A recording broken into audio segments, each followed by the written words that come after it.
Nakuha po kami ng isang buwig na saba. Hinog na po siya.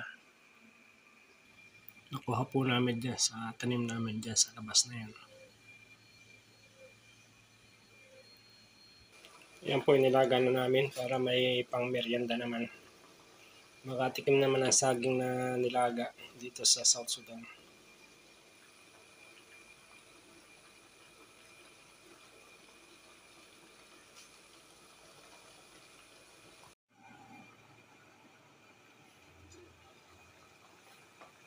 Ayan po, mukhang luto na siya. Pwede na siyang ahonin para lumamig.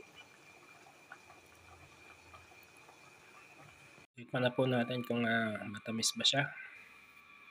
Mas masarap po ito kung partner dito sa bagoong. Galing pa po ito ng Pinas. Kaya naman pong maganda sa'yo.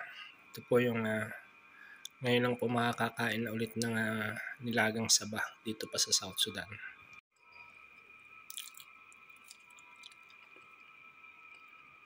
Matamis po siya. Sobrang tamis.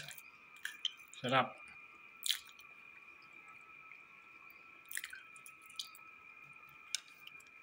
Sarap po.